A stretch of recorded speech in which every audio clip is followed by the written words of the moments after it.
오늘 아침 묵상 말씀은 사무엘 1장 말씀인데요. 1절부터 8절까지만 읽도록 하겠습니다.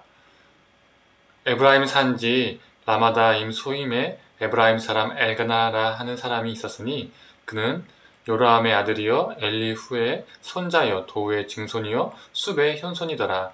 그에게 두 아내가 있었으니 한 사람의 이름은 한나요 한 사람의 이름은 분인나라. 분인나에게는 자식이 있고 한나에게는 자식이 없었더라.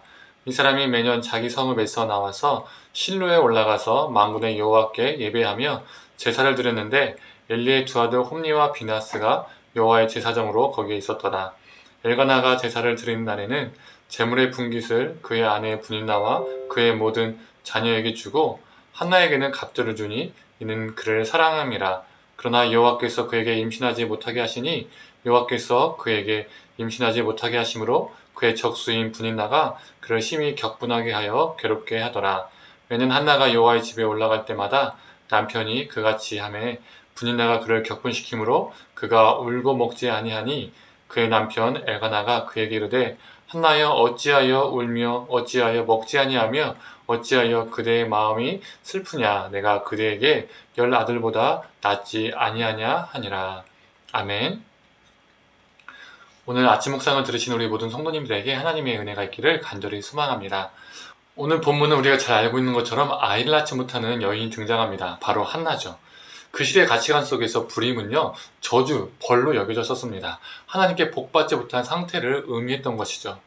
그녀는 아마도 가족과 가까운 친인척 그리고 동네 사람들에게 저주받은 여인 또 하나님께 벌받은 여인이라는 정죄를 받고 살았을 겁니다.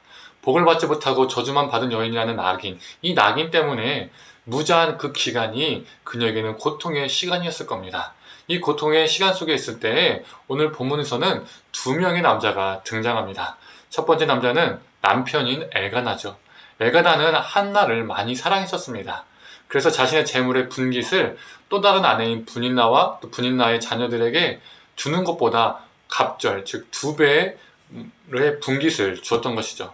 그 당시 전통과 법에서는 다른 형제들보다 2배의 재산을 받는다는 것은 누구에게만 가능했을까요? 바로 장자에게만 가능했었습니다. 장자는 다른 형제들보다 2배의 몫을 받았던 것이죠.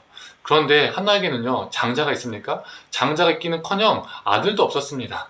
무자한데도 엘가나가 그녀에게 2배를 줬다는 것은 이 한나를 장자를 낳은 아내처럼 대우했다는 것이죠. 그만큼 그녀를 무척 사랑했다는 것입니다.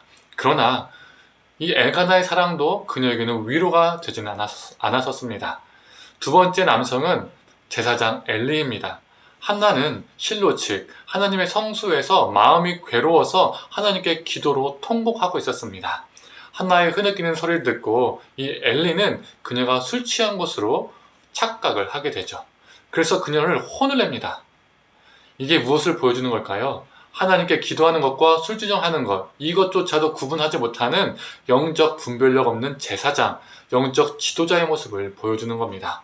오늘 1장에서 한나는 2명의 남자와 대화를 하지만 남편도 제사장도 그 자신의 근본적인 문제를 해결해주는 존재는 아니었었습니다. 우리도 마찬가지입니다. 우리의 수많은 고통과 아픔과 슬픔, 그 문제들을 근본적으로 풀어주는 존재는 사람이 아닙니다. 나의 남편도 나의 아내도 나의 자식도 어느 누구도 아닙니다. 물론 교회 담임 목사님도 아니죠.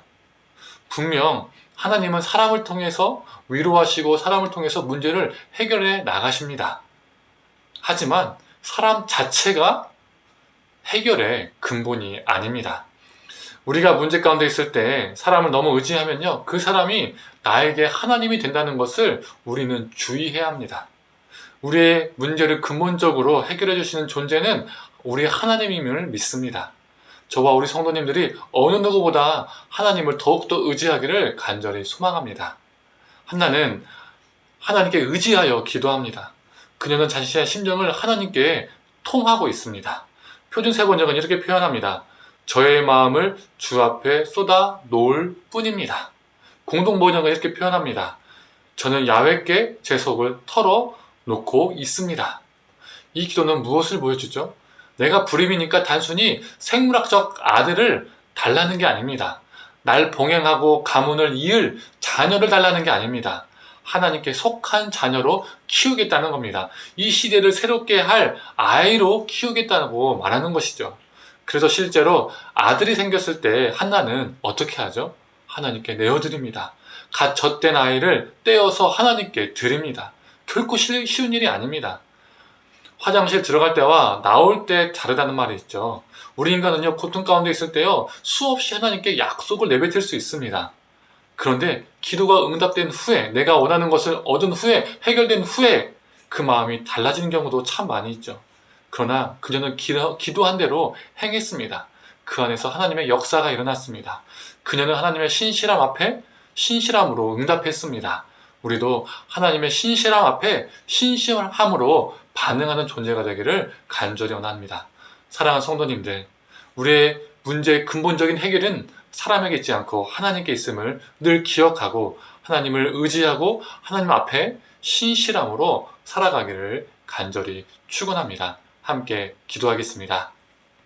하나님, 우리 삶 가운데 고통과 아픔들이, 슬픔들이 있지만 하나님, 그 가운데에서 어느 누구보다, 어느 무엇보다 하나님을 더욱더 의지하고 신뢰하며 나아가는 존재 되게 하여 주시옵소서. 하나님께 우리의 그 마음을 털어놓고 쏟아내는 존재가 되게 하여 주시고, 하나님, 그 하나님의 신실함 앞에 우리도 신실하게 살게 하여 주셔서 하나님, 우리 삶을 통해서 하나님의 신실함이 드러나고 하나님의 역사가 일어날 수 있는 귀한 현장이 될 수 있도록 우리를 붙들어 주시옵소서.